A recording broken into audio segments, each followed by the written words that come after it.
ಇನ್ನು ಜಂಟಿ ಅಧಿವೇಶನದಲ್ಲಿ ಗವರ್ನರ್ ಚುಟುಕು ಭಾಷಣ ಸಂಘರ್ಷಕ್ಕೆ ಸಂಬಂಧಪಟ್ಟ ಹಾಗೆ ಪವರ್ ಟಿವಿಗೆ ಕಾನೂನು ಸಚಿವ ಎಚ್.ಕೆ. ಪಾಟೀಲ್ ಕೂಡ ಹೇಳಿಕೆಯನ್ನು ಕೊಟ್ಟಿದ್ದಾರೆ. ರಾಜ್ಯಪಾಲರು ಬಂದಾಗ ಹೂಗುಚ್ಛ ನೀಡಿ ಸ್ವಾಗತಿಸಿದ್ದೆ. ರಾಜ್ಯಪಾಲರು ಭಾಷಣವನ್ನ 2 ಲೈನ್ ಓದಿದ್ರು. ರಾಷ್ಟ್ರಗೀತೆ ಹಾಡೋ ಮೊದಲೇ ಜೈ ಹಿಂದ್ ಅಂತ ಹೋದ್ರು.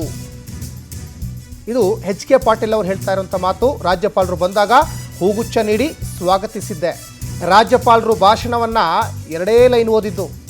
ರಾಷ್ಟ್ರಗೀತೆ ಹಾಡೋ ಮೊದಲೇ ಜೈ ಹಿಂದ್ ಅಂತ ಹೋದ್ರು. ರಾಷ್ಟ್ರಗೀತೆಗೂ ರಾಜ್ಯಪಾಲರು ಅಪಮಾನ ಮಾಡಿದ್ದಾರೆ. ಅವರು ಸದನಕ್ಕೆ ಹೋಗುವ ಮತ್ತು ಸದನಕ್ಕೆ ಹಾಗೂ ರಾಜ್ಯಕ್ಕೆ ಕ್ಷಮೆಯನ್ನು ಕೇಳಬೇಕು ಅಂತ ಪವರ್ ಟಿವಿಗೆ ಕಾನೂನು ಸಚಿವ ಎಚ್.ಕೆ. ಪಾಟೀಲ್ ಈಗ ಹೇಳಿಕೆಯನ್ನು ಕೊಟ್ಟಿದ್ದಾರೆ. ನಡೆ ಇವತ್ತು ಅದ್ರ ಹೆಂಗೆ ಏನು ಆಕ್ಷೇಪ ಸರ್? ಅದ್ರ ಬಗ್ಗೆ ಸನ್ಮಾನ್ಯ ರಾಜ್ಯಪಾಲರು ಪೂರ್ಣವಾಗಿರ್ತಕ್ಕಂಥ ಭಾಷಣದ ಪಾಠ ಓದಬೇಕಾಗಿತ್ತು. ಅದನ್ನು ಓದಲಿಲ್ಲ. ಸಂವಿಧಾನಕ್ಕೆ ಅಪಚಾರ ಮಾಡಿದ್ದಾರೆ. 176 1 of the Constitution of India is very clear that he shall address. What address? He is saying that so and so. Is that address?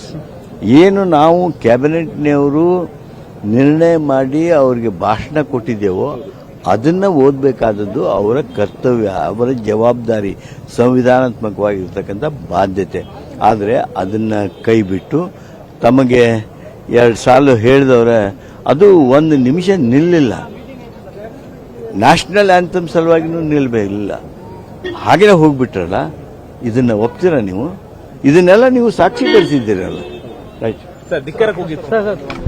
Okay, ಇದಿಷ್ಟು ಎಚ್.ಕೆ. ಪಾಟೀಲ್ ಅವರ ಮಾತುಗಳು.